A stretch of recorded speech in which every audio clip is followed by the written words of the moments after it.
Morning student, आप लोगों को क्लास 9 की हम बायोलॉजी पढ़ाने जा रहे हैं, जिसमें आज का टॉपिक है कनेक्टिव टिश्यू, जिसे आप संयोजी ऊतक जानते हैं। संयोजी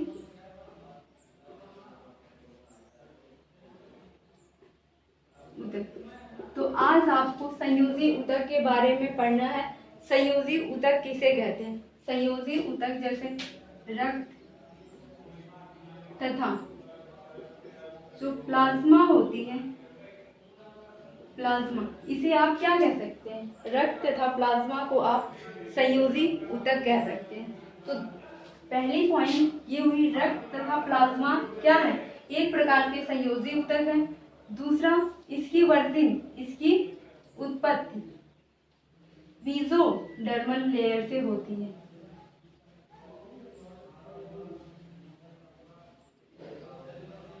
संयोजी ऊतक जो होते हैं, इनकी उत्पत्ति कहाँ से होती है? भ्रूणीय मध्य जनन स्तर से होती है, मेसोडर्मल लेयर से, मध्य जनन स्तर से होती है। इसका भ्रूण के मध्य जनन स्तर से इसकी उत्पत्ति होती है। किसकी? संयोजी ऊतक की। इसका कार्य क्या करेगा? ये अंगों को सहारा देगा, अंगों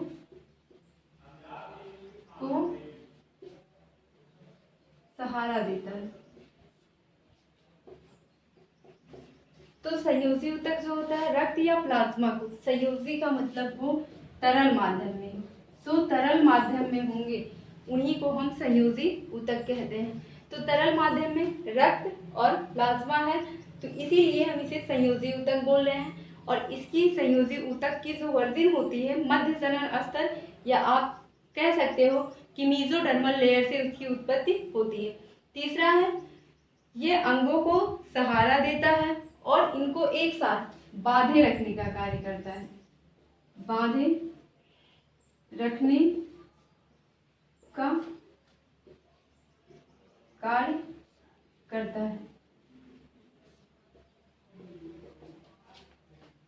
अब आपको पढ़ना है कि जो संयोजी ऊतक होते हैं वो उनका कार्य क्या क्या है। पहला, रक्त तथा प्लाज्मा तरल माध्यम में होते हैं, इसीलिए हम इसको संयोजी ऊतक कहते हैं। दूसरा, मेसोडर्मल लेयर, इसकी उत्पत्ति जो होती है मेसोडर्मल या मध्य जनन स्तर से होती है। ये इसका कार्य क्या होता है संयोजी ऊतक का? अंगों को सहारा देती है और जो अंग होते हैं उनको एक साथ बांधे रखने का कार्य करती है। अब आपको पढ़ना है कि संयोजी ऊतक कितने प्रकार के होते हैं। संयोजी ऊतक 3 प्रकार के होते हैं। पहला है संवहनी, संवहनीय ऊतक। पहला है संवहनीय ऊतक, या इसे तरल संयोजी ऊतक कह सकते हैं, तरल संयोजी ऊतक। दूसरा है कंकालीय संयोजी ऊतक, कंकालीय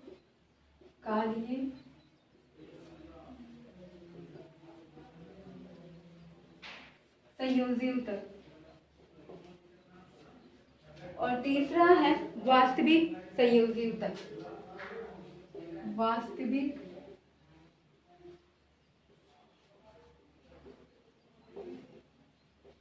संयोजी ऊतक। संयोजी ऊतक 3 प्रकार के होते हैं। पहला है संवहनीय ऊतक या तरल संयोजी ऊतक, जिसमें ब्लड आएगा, रुधिर या रक्त कह सकते हैं, प्लाज्मा आएगा, ये सब आएंगे। कंकालीय या संयोजी ऊतक, जिसमें अस्थि या उपास्थि आएगी, इसमें एरियोलर आएगी पेशीय ऊतक में, एरियोलर और वसामय संयोजी ऊतक इसमें सब आएंगे। सबसे पहले हमको क्या पढ़ना है? संयोजी ऊतक या तरल ऊतक। सबसे पहले हम तरल ऊतक या संयोजी ऊतक के बारे में पढ़ेंगे। तो यह इसमें क्या होगा? तरल या संयोजी ऊतक क्या होते हैं? रुधिर या लसिका को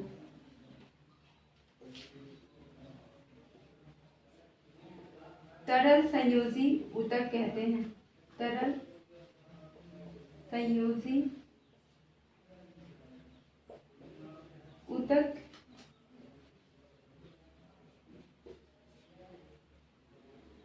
कहते हैं। जो रुधिर होता है, ब्लड, आप देखे होंगे ब्लड जो होता है तरल माध्यम में होता है, लिक्विड फॉर्म में होता है। लसिका जो लिम्फ्स होती है ये भी लिक्विड फॉर्म में होती है, तो इसे हम तरल संयोजी ऊतक कहते हैं। यह ऊतक शरीर का लगभग 8% भाग का निर्माण करता है। भाग का निर्माण करता है।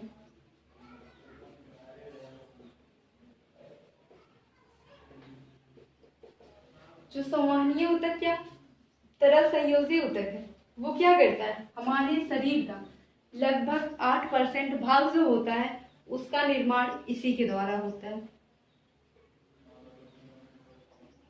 और जो संवहनीय ऊतक जैसे रुधिर होते हैं, रुधिर ये 2 प्रकार के होते हैं। रुधिर 2 प्रकार के होते हैं।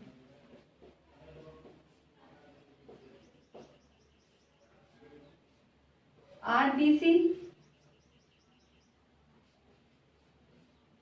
और दूसरा है डब्ल्यूबीसी। आरबीसी का मतलब लाल रुधिर कणिकाएं, red blood corpuscles, red blood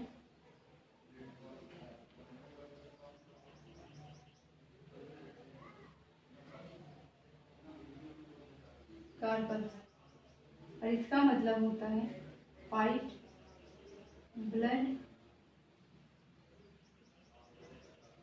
carpals. तो ये 2 प्रकार के होते हैं, एक आरबीसी और दूसरा डब्ल्यूबीसी। इसके बाद ये जो डब्ल्यूबीसी और आरबीसी, अगर कह दिया जाए कि रुधिर का क्या क्या कार्य होता है, रुधिर जो होता है क्या करेगा, रुधिर का कार्य ये पोषक पदार्थों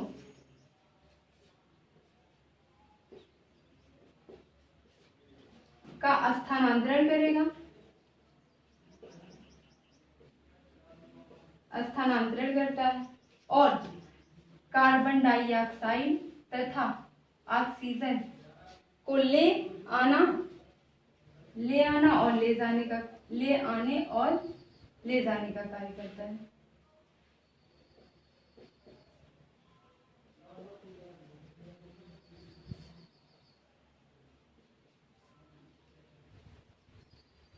और जो उत्सर्जी पदार्थ होते हैं,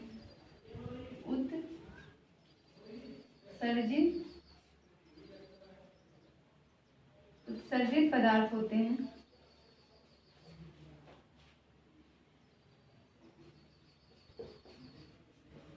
निष्कासन करते हैं।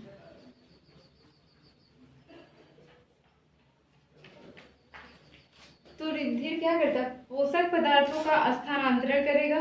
उत्सर्जित पदार्थ जो होंगे उनको एक स्थान से दूसरे स्थान तक ले जाएगा। जैसे उत्सर्जित पदार्थ कहाँ पे उनका निष्कासन होता है, वृक्क में, किडनी में, तो वो क्या करेंगे, उसको वहां तक ले जाने का कार्य करेंगे। उत्सर्जित पदार्थों को एक स्थान से दूसरे स्थान ले जाने का कार्य करेंगे। कार्बन डाइऑक्साइड को ले जाने का कार्य करेंगे। पोषक पदार्थों का स्थानांतरण करेंगे, ये कार्य होता है। तो अब आपको पढ़ना है कंकालीय संयोजी ऊतक। दूसरा ऊतक आपको पढ़ना है। पहला ऊतक आपने पढ़ा संवहनीय ऊतक या तरल संयोजी ऊतक, दूसरा है कंकालीय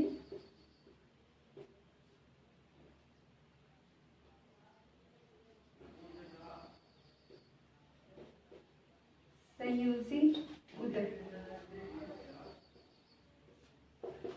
तो कंकालीय संयोजी ऊतक जो होता है उसका कार्य क्या होता है, ये शरीर का क्या करेगा, ये शरीर के अंतः कंकाल का निर्माण करेगा। अंतः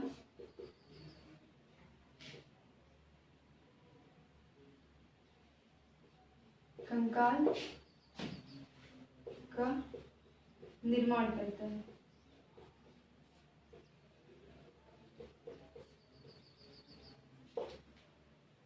कंकालीय संयोजी ऊतक जो होता है ये अंतः कंकाल का निर्माण करता है, जैसे अस्थि, उपास्थि आदि का ये क्या करेगा, निर्माण करता है। दूसरा, कंकालीय संयोजी ऊतक की इसकी जो उत्पत्ति होती है भ्रूण के मध्य जनन स्तर से होती है।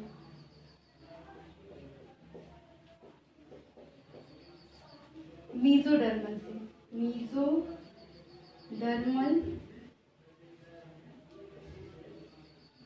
लेयर से इसकी उत्पत्ति होती है। जो कंकालीय संयोजी ऊतक है वह अंतः कंकाल का निर्माण करता है। इसकी उत्पत्ति जो होती है भ्रूण के मध्य जनन स्तर से होती है। यह शरीर के विभिन्न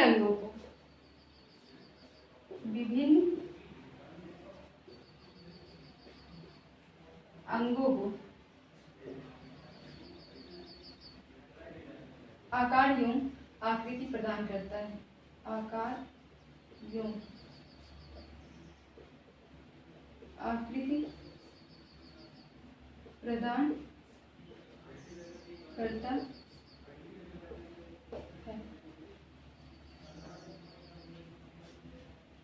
कंकालीय संयोजी ऊतक, ये जो कंकालीय संयोजी ऊतक है ये दो प्रकार का होता है। कंकालीय संयोजी ऊतक दो प्रकार का होता है। पहला उपास्थि, दूसरा अस्थि। तो सबसे पहले हम कंकालीय ऊतक के बारे में जान लेते हैं, फिर अस्थि क्या है, उपास्थि क्या है, हम इसके बारे में जानेंगे। तो कंकालीय संयोजी ऊतक जो होता है उसका निर्माण वो जो क्या करता है, अंतः कंकाल का निर्माण करता है और इसकी उत्पत्ति भ्रूण के मध्य जनन स्तर से होती है। यह विभिन्न अंगों को आकार एवं आकृति प्रदान करता है, जैसे अस्थि और उपास्थि। अस्थियां क्या होती हैं, कठोर होती हैं, हमारे शरीर को आकृति एवं आकार प्रदान करती हैं, और अस्थियां उपास्थियां क्या होती हैं, ये लचीली होती हैं। तो आपको कार्टिलेज और बोन के बारे में पढ़ना है कि कार्टिलेज और बोन का क्या कार्य है। तो उपास्थि, पहले आप उपास्थि के बारे में जानेंगे कि उपास्थि क्या है।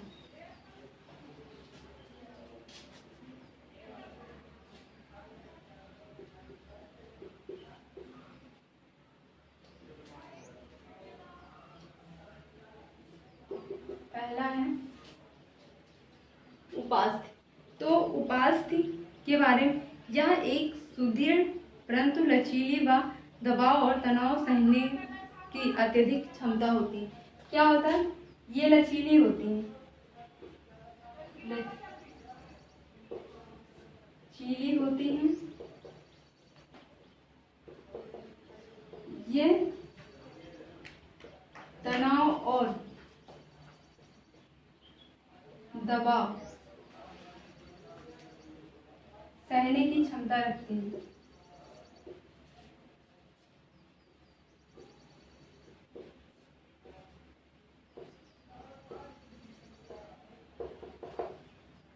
उपास्थि ये लचीली होती है और तनाव और दबाव सहने की क्षमता रखती है। उपास्थि का निर्माण कॉन्ड्रोब्लास्ट नामक कोशिका द्वारा होता है। इसका निर्माण कॉन्ड्रोब्लास्ट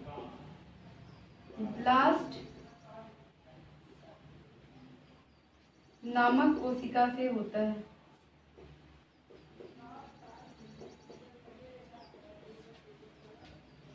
उपास्थि का निर्माण कॉन्ड्रोब्लास्टस नामक कोशिका से होता है।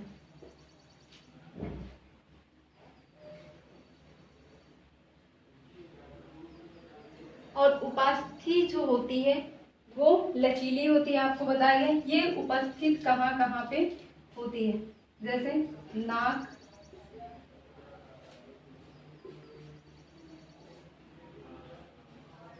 कान,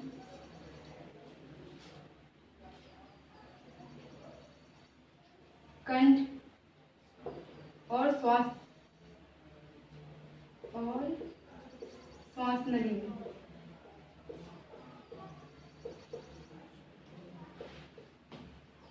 उपास्थि कहाँ पे उपस्थित होती है? नाक पे। आप नाक को अगर अपने छू के देखें तो क्या होगा? वो लचीली टाइप की है, एकदम कठोर नहीं है।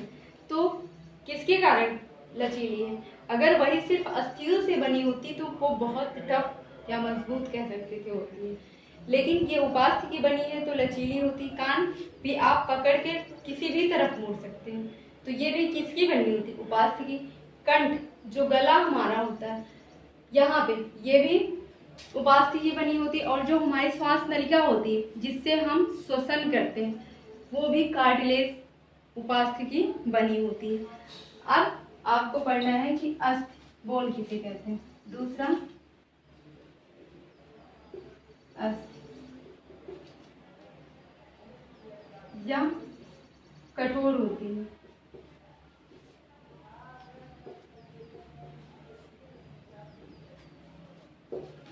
जो अस्थि होती है या कठोर होती है, और ये क्या करती है? अस्थि पंजर का निर्माण करती है। अस्थि पंजर का निर्माण करती है।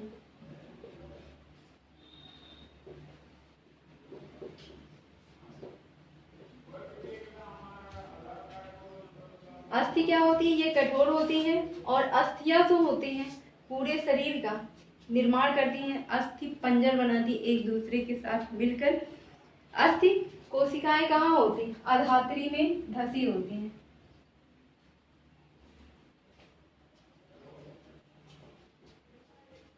अधात्री में धसी होती हैं।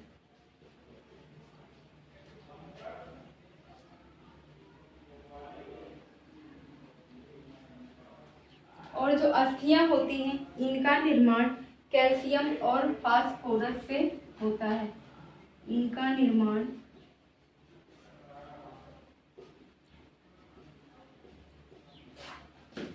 सी कैल्शियम तथा टी फास्फोरस से होता है। अगर शरीर में कैल्शियम की कमी हो जाती है और फास्फोरस की कमी हो जाती है तो आपकी हड्डियों की जो संरचना होती है इसी प्रकार होती है। और अगर कैल्शियम की कमी हो जाती है तो क्या होगा? यही संरचना, इस आकृति में ये संरचना और बड़ी बनने लगेगी, और बड़ी बनने के कारण क्या होगी? आप में कैल्शियम की कमी है तो हड्डियां क्या करेंगी? बहुत जल्दी जल्दी टूटने लगेंगी। आप थोड़ा सा भी कहीं पे फिसल जाते हैं, फिसल के गिर जाते हैं तो क्या होगा? आपकी हड्डियां टूट जाएंगी। और अस्थियां जो होती हैं क्या बहुत मजबूत होती, कठोर भी होती हैं और साथ में मजबूत भी होती हैं। मजबूत होती हैं। अस्थि मजबूत व कठोर होती है। ये अस्थियां जो होती हैं कंडरा मांसपेशियों की को उपास्थियों से जोड़ती हैं। कंडरा का कार्य होता है, कंडरा मांसपेशियों को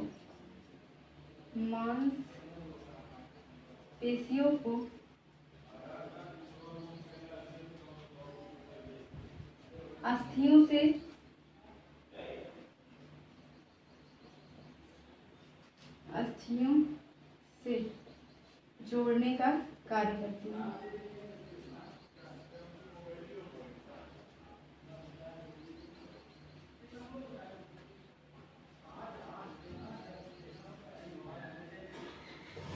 कंडरा जो होंगी मांसपेशियों को अस्थियों से जोड़ने का कार्य करती है, और ये क्या करती है? गति करने में भी सहायता करती है। लास्ट पॉइंट है, गति करने में सहायता करती है।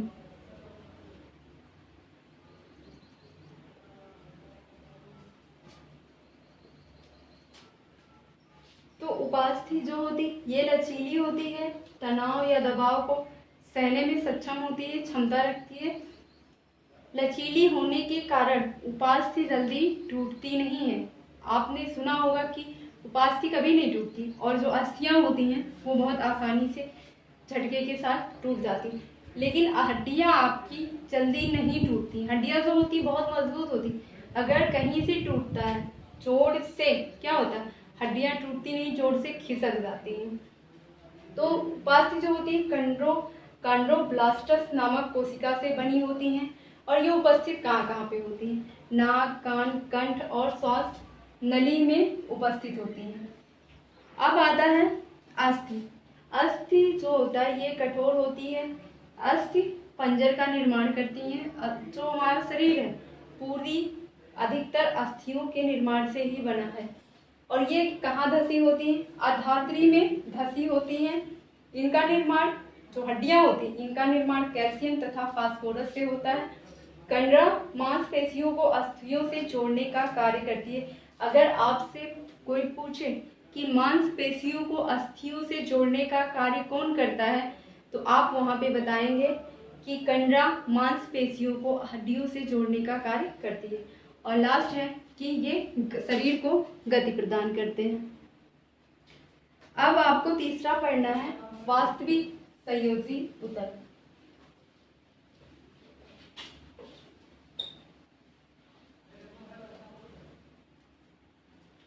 तीसरा है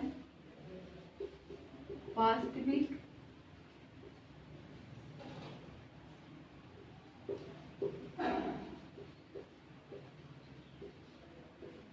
संयोजी ऊतक।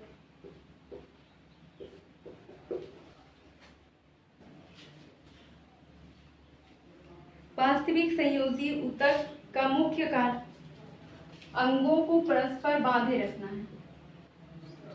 अंगों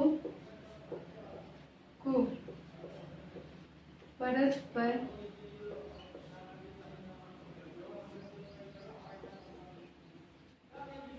बांधे रखना है।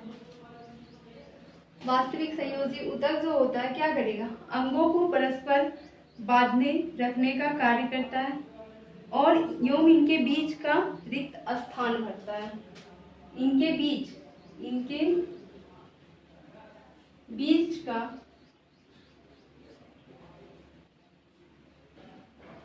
रिक्त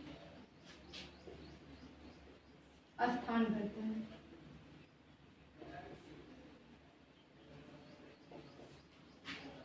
संयोजी ऊतक जो होते हैं अंगों को परस्पर बांधे रखते हैं, और बांधे रखते हैं जो उनके बीच थोड़ा सा रिक्त स्थान होता है उनको भी भरने का ये काम करते हैं। और इनका आधार द्रव्य जो होता है ये तरल माध्यम में पाए जाते हैं। तरल माध्यम में पाए जाते हैं।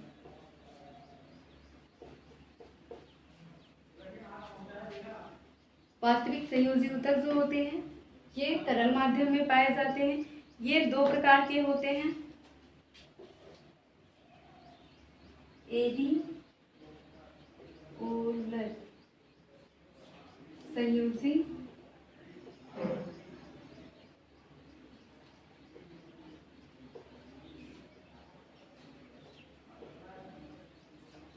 एरिओलर संयोजी ऊतक। दूसरा है वसा में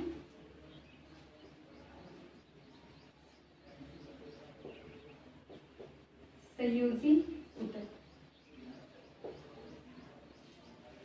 तो इसमें आपको इनके बारे में पढ़ना है कि एडिओलर कनेक्टिव टिश्यू और एडिपोल्स क्या है। तो एडिओलर संयोजी ऊतक कहाँ कहाँ पे पाया जाता है, ये त्वचा, मांसपेशियों, नसों,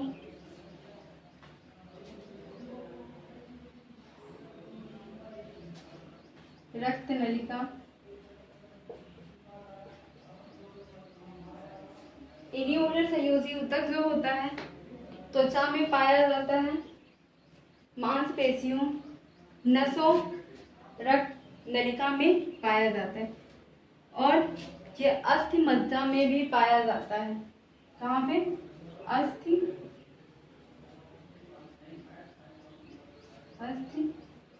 मज्जा, बोन मैरो में भी पाया जाता है। और बोन मैरो का मतलब जहाँ पे ब्लड का निर्माण होता है, जहाँ पे आरबीसी का निर्माण होता है, वहाँ पे भी ये पाया जाता है। दूसरा है, ये क्या करता है? खाली स्थान को भरता है। खाली स्थान भरता। इसका कार्य क्या है? ये अंगों के भीतरी स्थान जो खाली होते हैं उनका भरने का काम करता है। भीतरी स्थान, भीतरी खाली स्थान को भरने का कार्य करता है। और जो आंतरिक अंग होंगे, आंतरिक अंगों को सहारा देता है।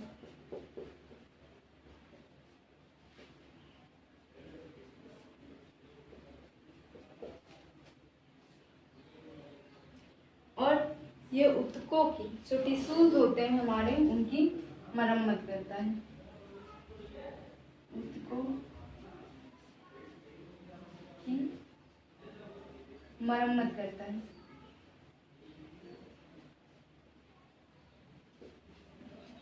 वास्तविक संयोजी ऊतक क्या करता है? अंगों को ये परस्पर बांधे रखने का कार्य करता है। इनके बीच का रिक्त स्थान भी भरता है।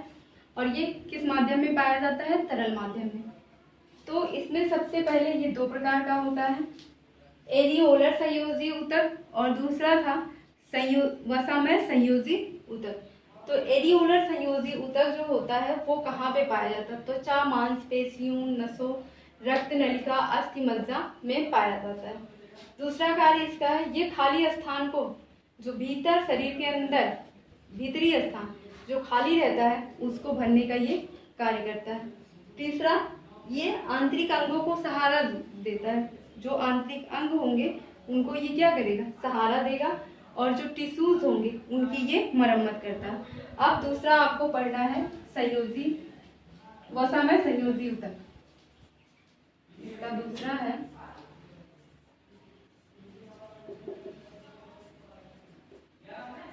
वसा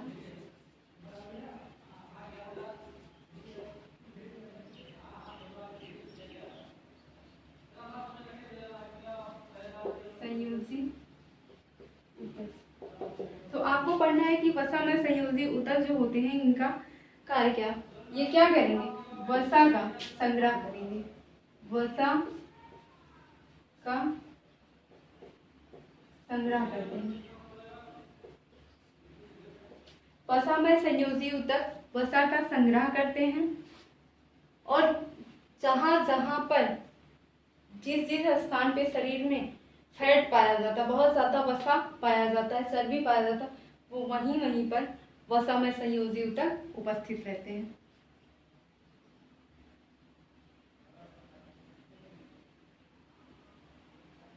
वसा संयोजी ऊतक होने के कारण ये क्या करते हैं? उष्मा, वसा का संग्रह करने के कारण ये उष्मीय कुचालक का भी कार्य करते हैं। उष्मीय कुचालक का कार्य करते हैं।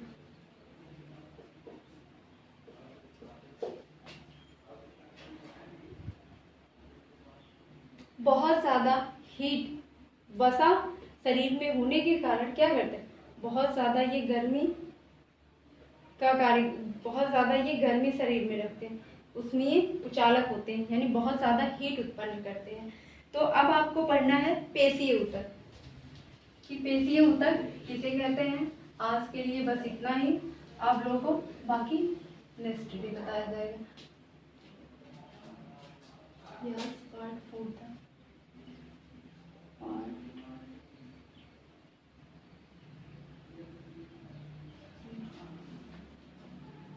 तो पार्ट 4 में बस इतना ही, बाकी आप लोगों को दूसरे वीडियो में बताया जाएगा।